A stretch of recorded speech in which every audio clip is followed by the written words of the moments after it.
Bueno, bienvenidos nuevamente aquí a nuestros estudios de Secrets Unsealed. Vamos a estudiar esta tarde en nuestra primera sesión el tema número 6 de la serie sobre los 24 ancianos. Parece mentira, pero ya llegamos a la mitad. Ya después de este tema vamos a entrar a estudiar sobre los 144,000 en los últimos 6 temas. Es un poco corto.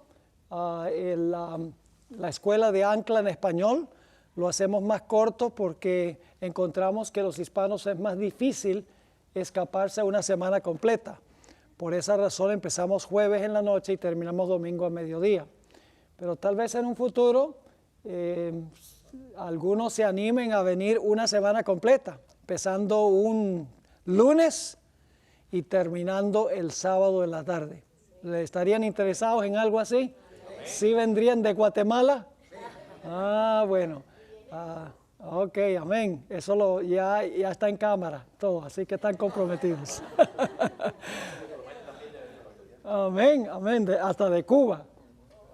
Bueno, vamos entonces al estudio número 6 y queremos empezar, vamos a seguir más o menos lo que tienen en el sílabo, el orden en que se encuentra allí. Vamos a tratar de cubrirlo todo dentro del periodo que tenemos, que es un poco menos de una hora. Isaías, el capítulo 24 al 27, se conoce como el pequeño Apocalipsis del Antiguo Testamento. Y la razón es que hay muchos elementos en estos capítulos que son afines con lo que encontramos en el libro de Apocalipsis. Ahora, lo que queremos estudiar especialmente esta tarde es Isaías 24 y los versículos 21 al 23. Pero necesitamos un poquito de contexto, marco histórico. Así que vamos a empezar en Isaías 24 y los versículos 1 al 4 para ver qué ocasión se está describiendo en Isaías 24. Dice allí en el versículo 1, «He aquí que Jehová vacía la tierra y la desnuda y trastorna su faz y hace esparcir sus moradores». Y sucederá así como el pueblo, también el sacerdote, como al siervo, así a su amo, como a la criada, a su ama, como al que compra, al que vende, como al que presta, al que toma prestado, como al que da al logro, así al que lo recibe. Suena más o menos parecido a comprando y vendiendo, casándose, dándose en casamiento, plantando, edificando, etcétera. Sigue diciendo en el versículo 3, la tierra será enteramente vaciada y completamente saqueada, porque Jehová ha pronunciado esta palabra. Se destruyó, cayó la tierra, enfermó, cayó el mundo, enfermaron los altos pueblos de la tierra. Ahora surge la pregunta, ¿qué eventos se está describiendo en estos versículos específicamente? No cabe duda que lo que se describe aquí es la segunda venida del Señor Jesucristo. El saqueo de la tierra es vaciada, la tierra es rajada. Es decir, está hablando del cataclismo que vendrá cuando Cristo Jesús regrese en poder y gloria. Un comentarista con el nombre de Federico Moriarty explicó en realidad lo que quiere decir a lo que acabamos de leer y a qué ocasión se aplica. Dice, la palabra de Dios una vez estableció el orden en el mundo. Génesis 1. El retrato aquí en Isaías 24 es la de un retorno al caos primitivo, es decir, a la condición de la tierra antes de la semana de la creación. Se está describiendo entonces en estos versículos la segunda venida de Cristo para destruir el mundo. Ahora, Isaías 24, 18 al 20 le añade pinceladas al cuadro. Vamos a leer esos versículos para que ustedes vean que esto está hablando de la segunda venida de Jesús. Dice en el versículo 18, «Y acontecerá que el que huyere de la voz del terror caerá en el foso. Y el que saliere del medio del foso será preso en la red». Fíjense que la gente está huyendo, ¿verdad? parece a lo que describe Apocalipsis 6, donde dice que la gente va a correr, se va a esconder en las cuevas y va a rogar que las piedras caigan sobre ellos. Así que dice aquí que va a haber gente huyendo. El que huye del terror caerá en el foso. El que saliere del medio del foso será preso en la red. Porque de lo alto se abrirán ventanas y temblarán los cimientos de la tierra. Será quebrantada del todo la tierra. Enteramente desmenuzada será la tierra. En gran manera será la tierra conmovida. Temblará la tierra como un ebrio y será removida como una choza. Y se agravará sobre ella su pecado y caerá y nunca más se levantará. Claramente, estos versículos están describiendo una catástrofe a nivel global. Está describiendo un cataclismo, la segunda venida de Jesús en poder y gloria para destruir este mundo. Les mencioné también que en Apocalipsis 6, 15 al 17, al igual que Apocalipsis 16, 17 al 21, se mencionan muchos eventos afines a lo que acabamos de leer en Isaías el capítulo 24. Ahora surge la pregunta, ¿cuándo venga esta destrucción? ¿Será que todos van a perecer? ¿Será que no va a quedar nadie? Vamos a ver lo que dice el versículo 6. Por esta causa, la maldición consumió la tierra y sus moradores fueron asolados. Por esta causa fueron consumidos los habitantes de la tierra. Fíjense que hay fuego aquí también, ¿verdad? Los habitantes son consumidos y dice, y disminuyeron los hombres. Ahora necesitamos entender, esa no es la mejor traducción, disminuyeron los hombres. Vamos a leer la nota. La traducción disminuyeron los hombres es desafortunada. En realidad el hebreo afirma, pocos hombres fueron dejados, o se podría decir quedaron pocos hombres. La palabra dejados se refiere a un remanente. Los dejados aquí son los justos que sobreviven a la segunda venida de Jesús. Tomemos, por ejemplo, Isaías 4, 1 al 3, a donde se usa la idéntica palabra hebrea, que se traduce disminuyeron en Isaías 24, pero vamos a ver cómo se traduce esa palabra en Isaías 4, la idéntica palabra.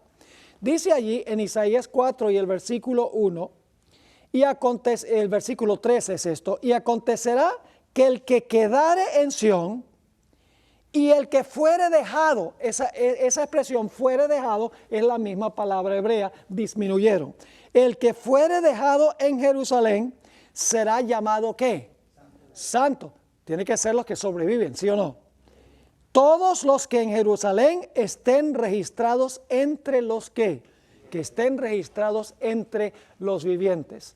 Es decir, cuando venga esta destrucción, van a disminuir los seres humanos en la tierra y solo va a quedar o solo van a ser dejados un pequeño grupo, el remanente que será salvo. Ahora queremos notar otro texto que usa la misma palabra disminuyeron o la misma palabra que se usó en Isaías 4, fuere dejado.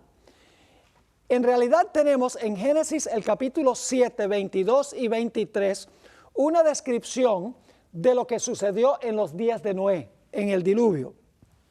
Leo ahora Génesis 7, 22 y 23. Todo lo que tenía aliento de espíritu de vida en sus narices, todo lo que había en la tierra murió. Así fue destruido todo ser que vivía sobre la faz de la tierra, desde el hombre hasta la bestia, los reptiles y las aves del cielo. Y fueron raídos de la tierra. ¿Ve? Todos los impíos son ¿qué? Destruidos. Pero noten ahora lo que dice. Y quedó solamente Noé y los que con él estaban en el arca. Esa palabra quedó es la misma palabra disminuyeron y es la misma palabra que se traduce fuere dejado.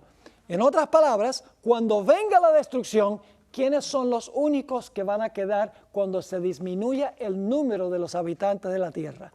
Solo va a quedar el remanente fiel. Son los que son dejados vivos cuando venga esta destrucción. Esto nos ayuda a entender un poco un texto que encontramos en Mateo, el capítulo 24 y el versículo 40 y 41, a donde dice que cuando Cristo venga, uno será tomado y el otro será dejado.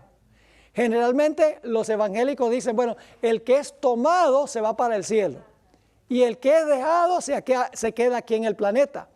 Pero a la luz del uso de las palabras, el que es dejado cuando Cristo venga es el que queda con vida, es el remanente fiel.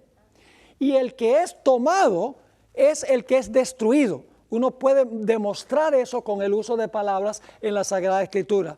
Es decir, el que queda, el que es dejado, se salva porque es el remanente fiel, y el que es tomado por destrucción, por así decirlo.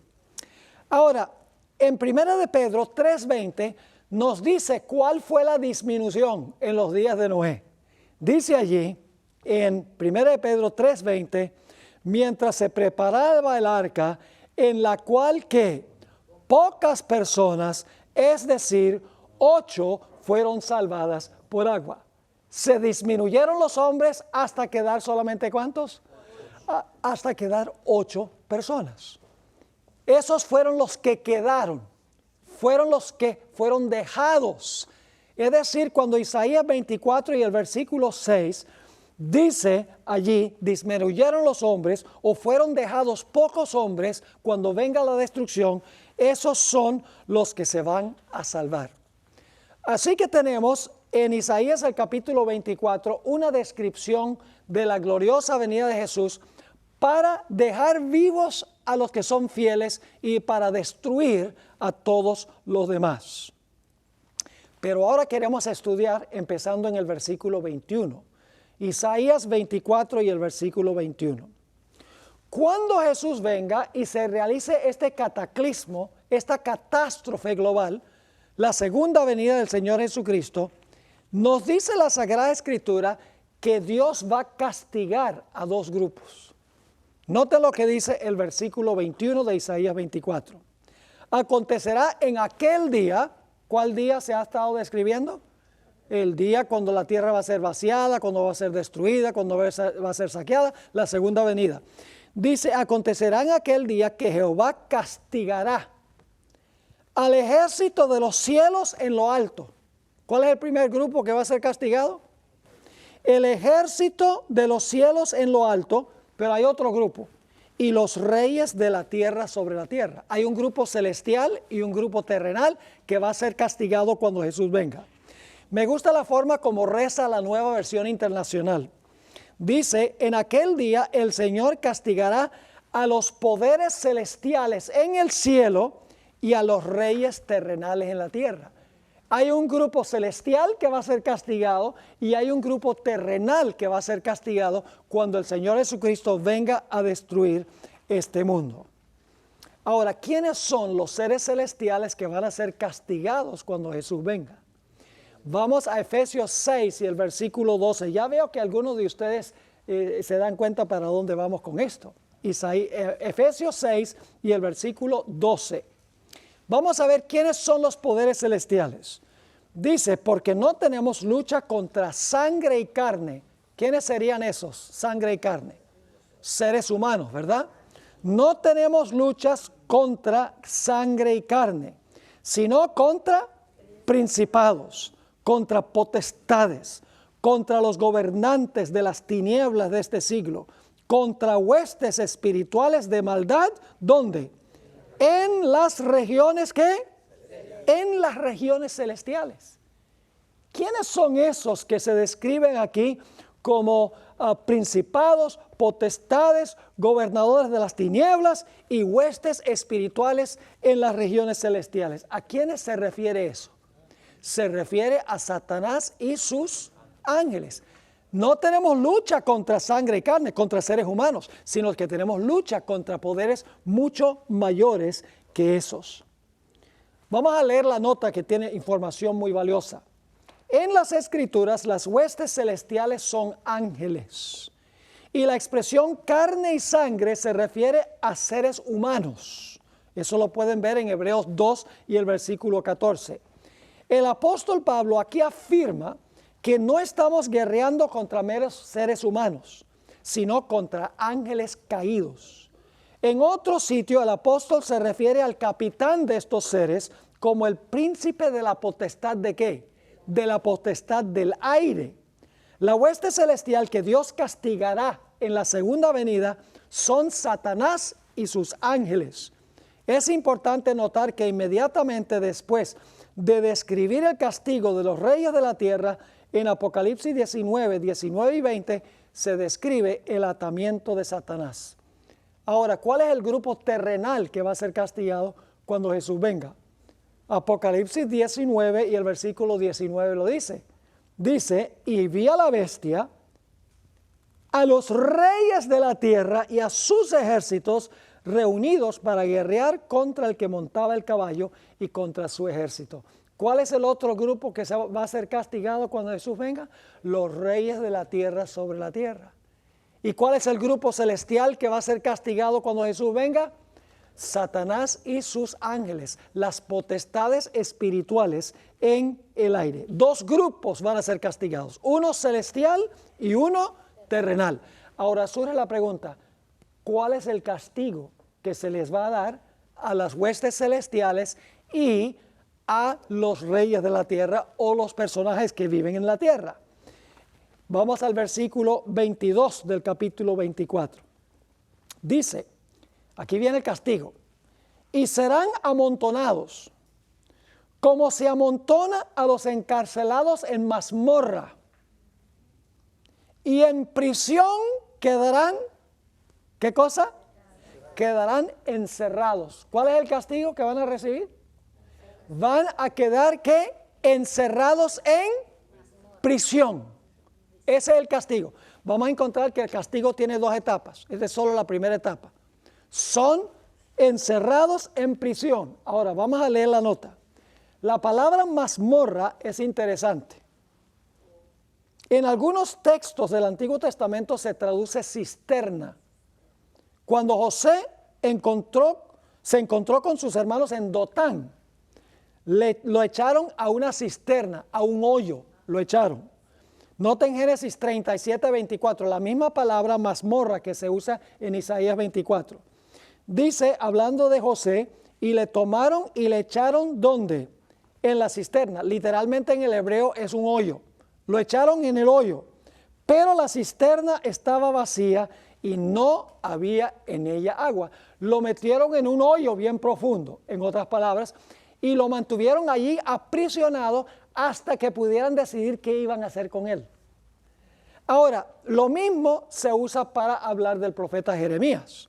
En Jeremías 38 y el versículo 6, se habla de Jeremías, quien también fue echado en la mazmorra o en una cisterna, en un hoyo. Dice allí en Jeremías 38 y el versículo 6, entonces tomaron ellos a Jeremías y lo hicieron echar en la cisterna de Malquías, hijo de Amelec, que estaba en el patio de la cárcel. Y metieron a Jeremías con sogas. Y en la cisterna, es decir, la mazmorra, como se traduce en el capítulo 24 de Isaías, y en la cisterna no había agua, sino cieno.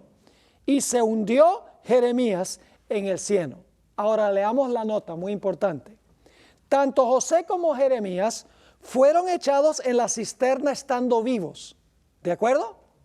Estando vivos hasta que se decidiera qué se iba a hacer permanentemente con ellos. La palabra que se traduce cisterna no siempre se refiere a una cisterna. A veces se refiere a un hoyo. En los casos de José y Jeremías, la cisterna era un lugar de retención hasta que sus enemigos pudieran decidir qué hacer con ellos. Es decir, esta palabra mazmorra se puede usar para describir personas que son colocadas en un hoyo hasta que se decida qué va a suceder con ellos permanentemente. Pero esta palabra también se puede referir al lugar a donde son retenidos personas que están muertos, no vivos. Vamos a anotar eso. Isaías 38 y el versículo 18. Aquí la palabra esta, mazmorra, se traduce sepulcro. Es el lugar a donde se retienen a los muertos, encarcelados por la muerte. Dice, porque el Seol no te exaltará, ni te alabará la ¿qué? La muerte, ni los que descienden al, esa es la mismita palabra que se traduce mazmorra.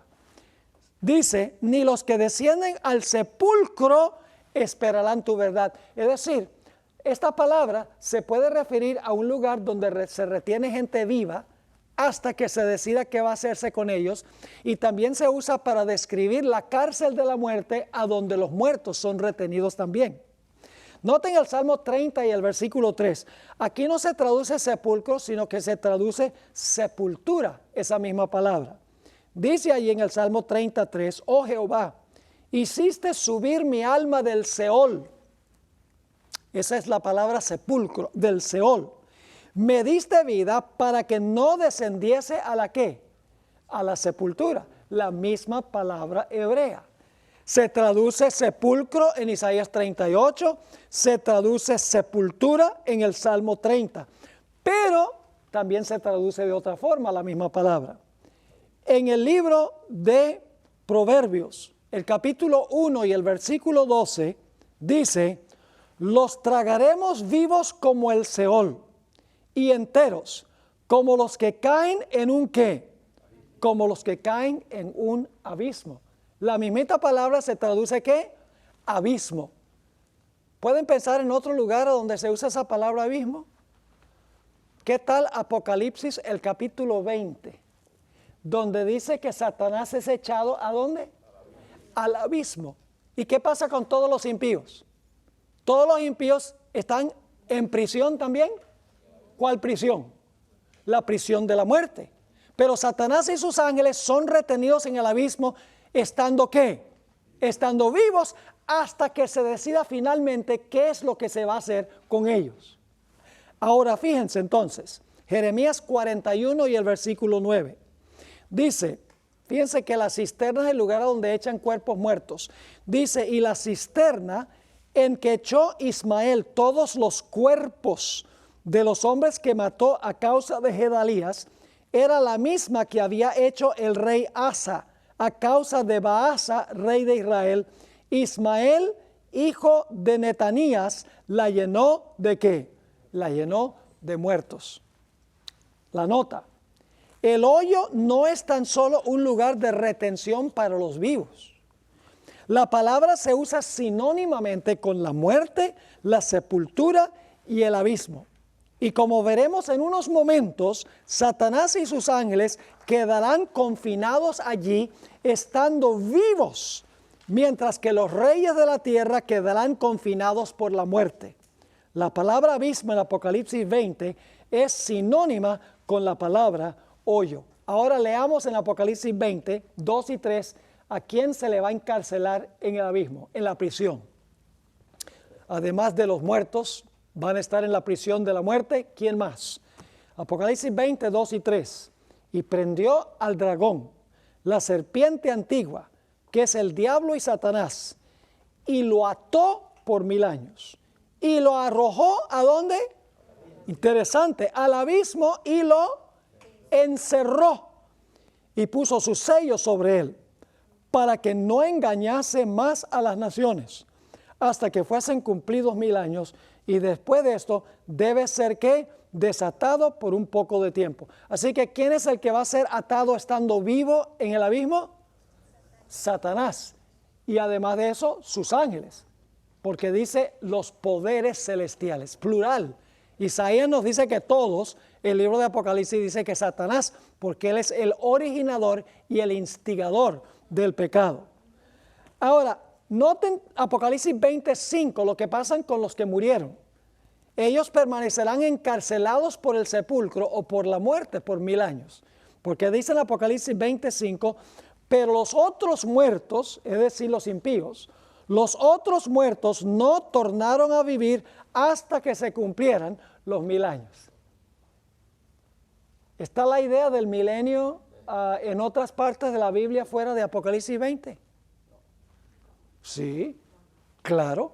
Ahora surge la pregunta, ¿Por cuánto tiempo van a quedar encerrados allí en el abismo? ¿Por cuánto tiempo van a estar los muertos encerrados por el sepulcro en prisión de la muerte y Satanás y sus ángeles en la prisión del abismo aquí en el planeta? ¿Por cuánto tiempo van a estar? Apocalipsis dice 1000 años, pero noten cómo lo expresa Isaías. Isaías el capítulo 24 y el versículo 22. Y quiero que leamos Apocalipsis 24, 22, la primera parte y luego entonces la segunda, que es donde me quiero enfocar. La primera parte del versículo 22 dice, y serán amontonados como se amontona a los encarcelados en mazmorra, y en prisión quedarán encerrados, y ahora escuchen, y serán castigados ¿qué? Después de muchos días. ¿Cuántas etapas? ¿De cuántas etapas consta el castigo de los poderes celestiales y de los reyes de la tierra? ¿Cuántas etapas de castigo? Dos. La primera etapa es cuando Cristo viene, se destruye la tierra y son echados en la prisión o en la mazmorra. Pasan muchos días y después de los muchos días son ¿qué? Son castigados. ¿Cuántas etapas tiene el castigo? Dos. La primera etapa es cuando son encarcelados y la segunda etapa es cuando son castigados después de los muchos días. Ahora le pregunto, ¿cuánto tiempo son los muchos días? Los muchos días son ¿qué? 1000 años. Ahora escuchen lo que voy a decir. Algunas personas dicen, ustedes los adventistas son muy inconsecuentes en su forma de interpretar la Biblia. Porque ustedes dicen que los periodos de tiempo en las profecías hay que interpretarlos simbólicamente. Es decir, 1260 días son años. Tiempo, la mitad de tiempo, años. 2300 días son años. Pero ¿por qué no hacen lo mismo con los 1000 años? Porque no dicen que la expresión 1000 años también es simbólico. La razón es muy sencilla. La Biblia aplica el principio. Porque en Isaías dice que serán encerrados por muchos días, mientras que Apocalipsis dice 1000 años. Los días equivalen a años. Cuando uno compara los dos textos. ¿Me están entendiendo lo que estoy diciendo? Ahora, fíjense, el castigo final de los impíos no es cuando Cristo venga. Satanás será encarcelado, los impíos morirán, pero ese no es el castigo. Esa es la primera etapa de su castigo. Son echados en prisión. Pero después de muchos días viene el castigo final. Apocalipsis 20 y el versículo 7 al 9 dice, cuando los 1000 años se cumplan, Satanás será suelto de su ¿qué? Esa palabra estaba en Isaías 24, la mismita palabra. Dice, Satanás será suelto de su prisión. ¿Qué significa que será suelto de su prisión? ¿Cómo es que Satanás es suelto de su prisión? Muy sencillo. Los impíos son soltados de la prisión de ellos. ¿Cuál era la prisión de los impíos? La muerte, el hoyo, el sepulcro. Y mientras ellos están en el sepulcro, ¿qué pasa con Satanás? Satanás está vivo, pero ¿está qué? Atado, en prisión. Pero cuando resucitan los impíos, salen de su prisión y como resultado, Satanás ¿qué? También sale de la prisión de él. Así que dice, cuando los 1000 años se cumplan, Satanás será suelto de su prisión y saldrá para engañar a las naciones que están en los 4 ángulos de la tierra, a Gog y a Magog, a fin de reunirlos para la batalla, el número de los cuales es como la arena del mar.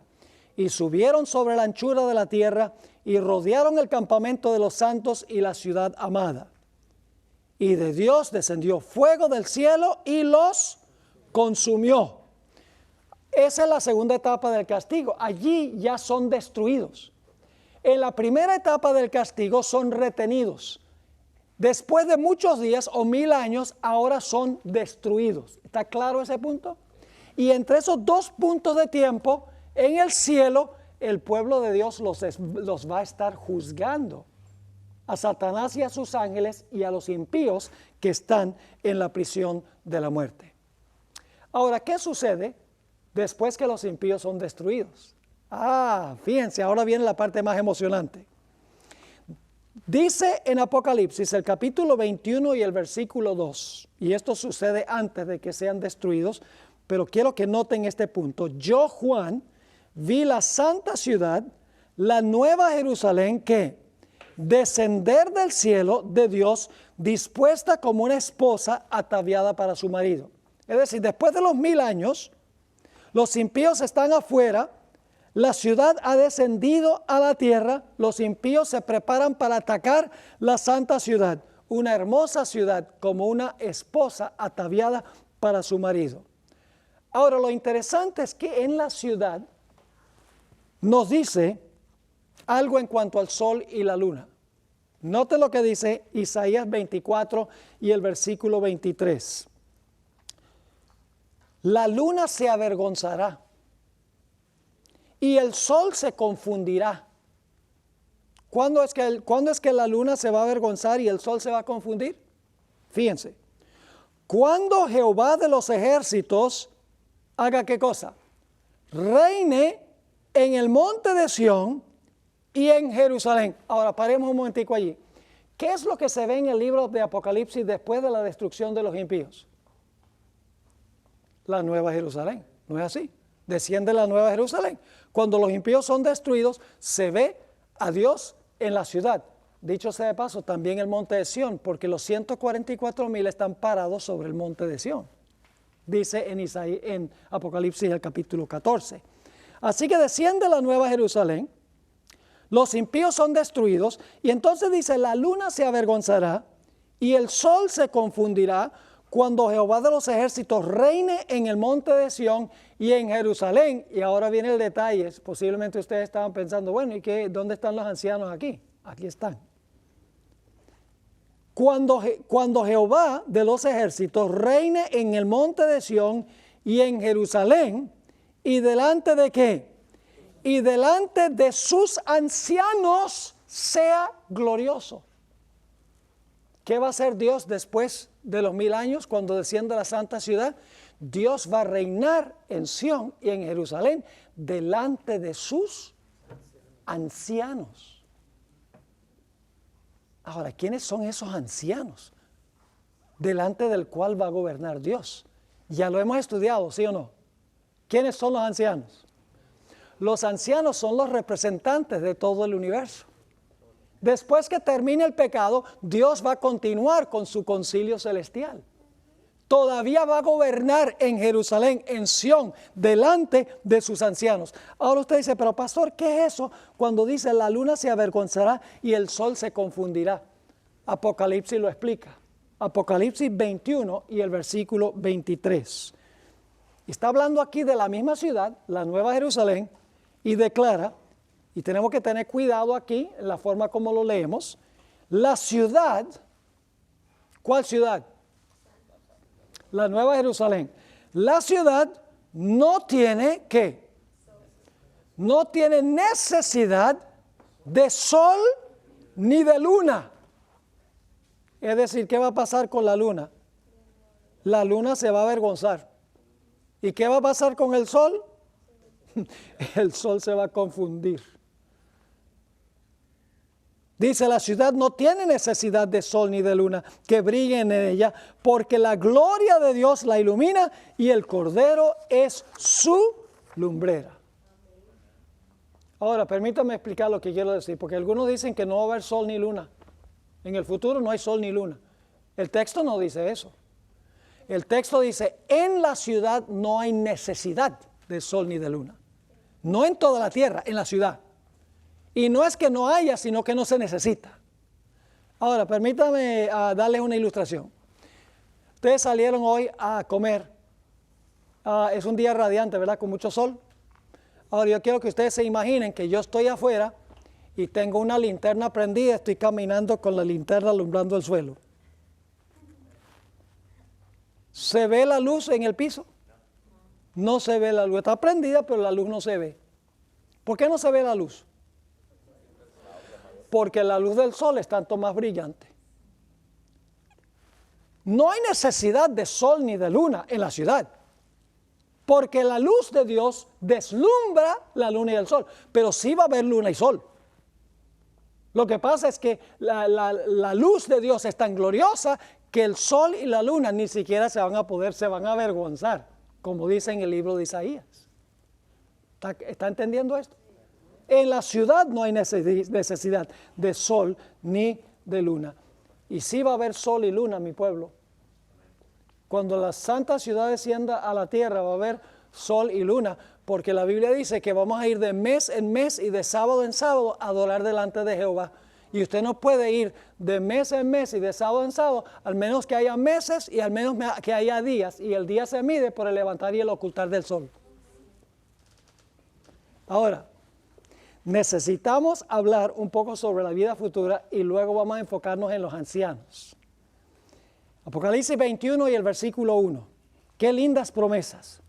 Vi un cielo nuevo y una tierra nueva, porque el primer cielo y la primera tierra pasaron y el mar ya no existía más. ¿Qué hará Dios después de haber desarraigado el pecado del universo? Ah, qué linda promesa. Apocalipsis 21:4. Enjugará Dios toda lágrima de los ojos de ellos, y ya no habrá muerte, ni habrá más llanto, ni clamor, ni dolor, porque las primeras cosas pasaron. ¿Saben de dónde viene ese lenguaje? De Isaías 25, del pequeño Apocalipsis. Hay que estudiar a Isaías 24, 25, 26 y 27, un chiquito Apocalipsis pequeño. Isaías 25:8 dice, destruirá a la muerte para siempre y enjugará Jehová el Señor toda lágrima de todos los rostros y quitará la afrenta de su pueblo de toda la tierra, porque Jehová lo ha dicho. Y entonces Dios reinará ante sus ancianos por los siglos de la eternidad gloriosamente. Dios tendrá todavía su concilio celestial.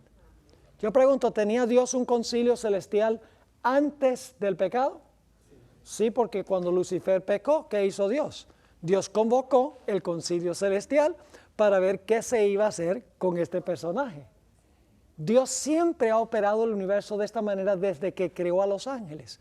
Dios tiene mundos y tiene representantes en esos mundos. Dios tiene un sistema de gobierno representativo. Se extiende a través del universo, a través de sus embajadores, podríamos decir.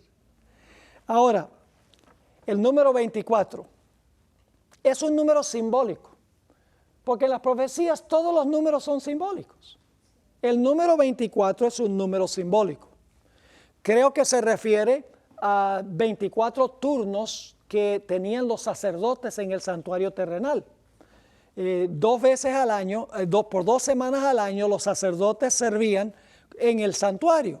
Y ya hemos visto que los 24 ancianos presentan las oraciones de los santos, desempeñan funciones en el santuario. Pero no son 24 literalmente, sino que se quiere conectar el servicio en el santuario con el servicio de todos estos personajes que vienen de diferentes partes del universo. La sierva de Dios nos ha dicho que hay muchos más mundos en el universo que 24. Si cada uno tiene su representante, el número no puede ser literal. Noten esta cita que se encuentra en el libro Maranata, página 366. Dios tiene infinidad de mundos. ¿Qué significa la palabra infinidad? Sin límite, no son 24. Dios tiene infinidad de mundos que obedecen su ley. Ahora, si los mundos obedecen la ley, son los habitantes los que están obedeciendo, ¿sí o no? Esos mundos son gobernados teniendo en cuenta la gloria del Creador. Cuando los habitantes de esos mundos consideran el elevado precio que se pagó para salvar al hombre, se llenan de asombro. Con un interés intenso observan el conflicto entre Cristo y Satanás. Y al progresar este conflicto, la gloria de Dios es cada vez más brillante, le rinden alabanza a Dios. Los que vienen de una infinidad de mundos, dice esto. El número 24 es un número simbólico para conectar con el servicio en el santuario, porque estos ancianos desempeñan funciones sacerdotales en el cielo, que es paralelo a las funciones de los sacerdotes y de los ancianos en la tierra. Ahora, en la página 83 encontramos esta cita interesante. La iglesia en la tierra en realidad es una extensión de la iglesia en el cielo. La iglesia en la tierra debe funcionar como la iglesia en el cielo. Y dicho sea de paso, la música en la tierra debe ser como la música del cielo. La iglesia debe adorar en la tierra como se adora en el cielo. Y en el cielo no hay batería, lo que hay son arpas. Claramente la Biblia lo dice. Y déjenme decirles, la adoración en el cielo es transcultural y transnacional. Ahí no se puede, ahí no vienen los de un mundo y dicen, no, en el mundo nuestro sí usan batería. Y los otros dicen, no, pero a mí me gusta es la trompeta. ¿Cómo no tienen trompetas? Si en la cultura nuestra hay trompetas. No. Hay una forma de adorar en el cielo que se debe reflejar en la tierra, mis queridos hermanos y hermanas. Fíjense cómo está conectada la iglesia en la tierra y en el cielo. Dice, la iglesia, esto es la maravillosa gracia de Dios, página 76. La iglesia de Dios en la tierra es una con la iglesia de Dios en el cielo. Los creyentes de la tierra y los seres del cielo que nunca han caído constituyen una sola iglesia. Todo ser celestial está interesado en las asambleas de los santos que en la tierra se congregan para adorar a Dios.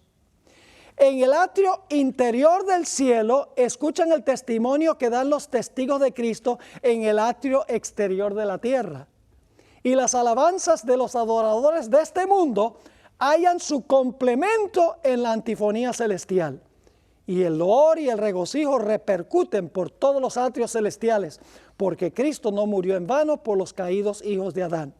Mientras que los ángeles beben en el manantial principal, los santos de la tierra beben de los raudales puros que fluyen del trono y alegran la ciudad de nuestro Dios.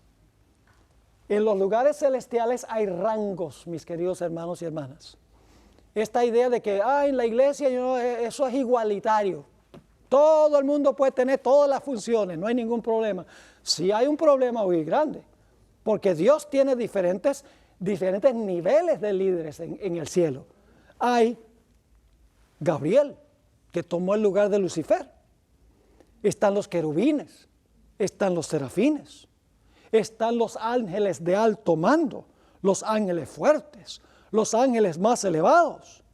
En Colosenses 1:16 se mencionan varios de esos diferentes rangos. Dice, porque en Él, es decir, en Jesús fueron creadas todas las cosas, las que hay en los cielos y las que hay en la tierra, visibles e invisibles, sean tronos, sean dominios, sean principados, sean potestades.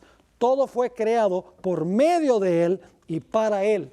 Y en el deseo de todas las gentes, página 773, la sierva del Señor dice, con gozo inefable, los principados y las potestades reconocen la supremacía del príncipe de la vida. ¿Saben ustedes que Satanás, como él estuvo en el cielo, él sabe cómo Dios tiene su organización y el diablo se organiza igualito? Si tuviéramos más que 12 horas, dedicaría una hora para presentar un tema que se titula Los concilios de Satanás. Cada vez que Satanás va a hacer algo importante en esta tierra, la hermana White dice que reúne su concilio. Sus representantes en diferentes sitios los reúne y dice, a ver, ¿cómo vamos a hacer este asunto? ¿De dónde sacó Satanás tal idea? Él estuvo en el cielo, dice, pues si funciona allá, vamos a implementarlo. Ahora, lo importante, mis queridos hermanos y hermanas, es que no solamente Satanás refleja en la tierra el sistema de organización de Dios, sino que Dios quiere que su iglesia refleje el sistema de organización que Él tiene. Eso es lo que Él quiere. Ahora ustedes dicen, ¿cómo es eso? Vamos a hablar un poco de los ancianos de la iglesia. ¿Por qué creen ustedes que se llaman ancianos de iglesia? ¿Será que tienen alguna relación con los ancianos a través de los cuales Dios gobierna todo el universo y que tiene concilios para deliberar de ciertas situaciones en el universo? Vamos a examinarlo. Tito 1 y el versículo 5. Se ordenó que se establecieran ancianos, ¿dónde? En cada ciudad. Interesante. Dice en Tito 1:5, instrucciones de Pablo, por esta causa te dejé en Creta para que corrigieses lo deficiente y establecieses ancianos, ¿dónde? En cada ciudad, así como yo te mandé. Yo pregunto, ¿en el cielo cada mundo tiene su anciano o su representante? Sí. En la tierra, el apóstol Pablo dice también cada iglesia tiene que tener su ¿qué? Tiene que tener su representante. Yo pregunto, ¿los ancianos gobiernan? ¿Son gobernantes los ancianos? Sí, Señor. Note lo que dice en Números 11, 16 y 17, los ancianos que estableció Moisés. Entonces Jehová dijo a Moisés, reúneme 70 varones de los ancianos de Israel, que tú sabes que son ancianos del pueblo, y sus principales, y tráelos a la puerta del tabernáculo de reunión y esperen allí contigo. Y yo descenderé y hablaré allí contigo, y tomaré del espíritu que está en ti, y pondré en ellos, y llevarán contigo la carga del pueblo, y no la llevarás tú solo. La hermana White dice que los 24 ancianos eran representantes de todas las tribus que se reunían para deliberar de problemas que existían en la congregación del pueblo de Israel. Había un concilio en Israel de ancianos. En el libro Hechos de los Apóstoles, página 77, la hermana White habla de los ancianos en Israel y dice que se aplica a los ancianos en el Nuevo Testamento. Dice allí, más tarde, al escoger 70 ancianos para que compartieran con él las responsabilidades de ¿qué? De liderazgo, Moisés tuvo cuidado de escoger como ayudantes suyos hombres de dignidad, de sano juicio y de experiencia. En su encargo a estos ancianos, en ocasión de su ordenación, los ancianos fueron ¿qué? Ordenados, expuso algunas de las cualidades que capacitan a un hombre para ser un ¿qué? Un sabio gobernante de la iglesia. ¿Los ancianos gobiernan? ¿Hay ancianos en todas las regiones? Sí. Son de todas las regiones y gobiernan. Fíjense 1 Timoteo, el capítulo 5 y el versículo 17. Claramente la Biblia dice que gobiernan. Yo pregunto, ¿los representantes de los mundos gobiernan? ¿Vienen de diferentes regiones? Claro que sí. Noten, 1 Timoteo 5, 17. Los ancianos, y el contexto está hablando de la iglesia, que gobiernan bien, ¿qué qué? Que gobiernan bien, sean tenidos por dignos de doble honor. ¿Se debe honrar en forma especial a los ancianos? ¿Dios honra en forma especial a los ancianos celestiales? Ya tiene una posición muy especial.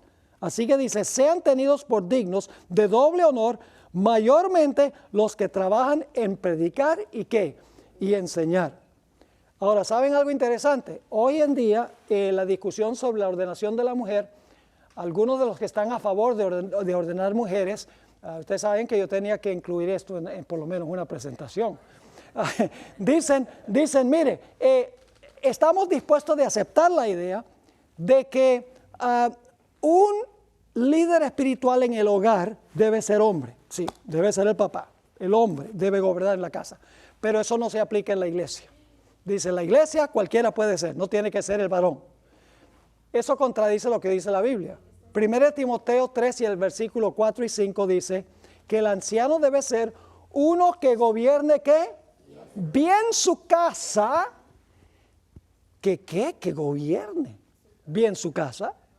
Que tenga a sus hijos en sujeción, porque él es el que está gobernando, con toda honestidad. Y luego dice, pues el que no sabe gobernar su propia casa, ¿cómo cuidará de la iglesia de Dios? Ser un gobernante sabio en la casa es una condición para ser un gobernante sabio en la iglesia. Mis queridos hermanos y hermanas, ese es el patrón de Dios. Puede ser que nosotros queramos cambiarlo y variarlo y decir que nuestra cultura no se aplica, pero mis queridos hermanos y hermanas, se aplica, es universal. Ahora yo pregunto, ¿los ancianos también en la época de los apóstoles se reunían en concilio para deliberar sobre asuntos? Noten Hechos el capítulo 15 y el versículo 6. Está hablando del concilio de Jerusalén. Dice, y se reunieron los apóstoles y los ¿qué? Y los ancianos para conocer de este asunto. El asunto de la circuncisión. Había división en todas las iglesias. Y por lo tanto había que decidir si los gentiles tenían que circuncidarse o no. ¿Cómo se iba a resolver este problema? Bueno, Pedro tenía que decir, así mando yo y ya. No. Yo pregunto, cuando hay algún problema a nivel universal, Dios podría decir, yo conozco todas las cosas y así va a ser, y a mí no me interesa lo que piense nadie. ¿Dios podría hacer eso? Hipotéticamente podría, pero Dios no obra así. ¿Qué hace Dios? Dios dice, mira, este es un problema, el problema de Lucifer es un problema universal, afecta a todo el universo. Entonces dice, vengan los delegados de todo el universo. Eso fue lo que pasó en el libro de Job. Y ahora vienen todos los ancianos de todos los rincones, como en la conferencia general se van a reunir todos los representantes, vienen y deliberan sobre el problema para llegar a una solución. Hechos 16, 4 y 5, al pasar por las ciudades, les entregaban las ordenanzas que habían acordado los apóstoles y los ancianos que estaban en Jerusalén. Se tomó la decisión y ahora llegó a ser ley para todos los lugares, para que las guardasen. Así que las iglesias eran ¿qué? Confirmadas en la fe y aumentaban en número cada día, porque el concilio de los ancianos había tomado la decisión. La hermana White en el libro Hechos de los Apóstoles, páginas 78 y 79, dijo esto. El orden mantenido en la primitiva iglesia cristiana la habilitó para seguir firmemente adelante como un bien disciplinado ejército revestido de la armadura de Dios. La iglesia debe funcionar como un ¿qué? Como un ejército. Yo pregunto, ¿en el cielo los ángeles funcionan como un ejército? Ojo, cada uno tiene su comandante, tiene divisiones. Lean lo que dice el Espíritu de Profecía. Sigue diciendo, aunque las compañías o grupos de fieles estaban esparcidos en un dilatado territorio, como hay mundos en todo el universo, eran todos miembros de un solo cuerpo y actuaban de concierto y en mutua armonía. Cuando se suscitaban disensiones, como pasó con Lucifer, en alguna iglesia local, como ocurrió después en Antioquía y en otras partes, y los fieles no avenirse, no se consentía en que la cuestión dividiese a la iglesia, sino que se le sometía a un ¿qué? Ahí está. Un concilio general de todos los fieles, constituido ¿cuál es la palabra ahí? Por delegados de las diversas iglesias locales con los apóstoles y ancianos en funciones de gran responsabilidad. Así, por la concertada acción de todos, se desbarataban los esfuerzos que Satanás hacía para atacar a las iglesias aisladas y quedaban deshechos los planes de quebranto y destrucción que forjaba el enemigo. ¿Están captando la idea? La iglesia debe funcionar como funciona Dios a nivel universal. Ahora vamos a resumir cuál es el rol de los ancianos. Entonces, los ancianos eran gobernantes y supervisores de sus respectivas áreas geográficas. ¿Les quedó claro eso? Yo pregunto, ¿un anciano en Jerusalén podía gobernar en Antioquía? No. Era gobernante de su iglesia, el representante de su iglesia. Y cuando había un concilio, él iba representando a la iglesia. Así que los ancianos eran gobernantes y supervisores de sus respectivas áreas geográficas. En segundo lugar, los ancianos sirvieron como ¿qué? Como representantes de la región geográfica a donde ellos servían. Punto número 3. Asistían a un concilio como delegados de todos los rincones del imperio para deliberar sobre asuntos relacionados con el bienestar de la iglesia mundial. Punto número 5. Eran administradores de la región de donde venían. Y finalmente, mantenían a la iglesia encauzada y la protegían de movimientos heréticos.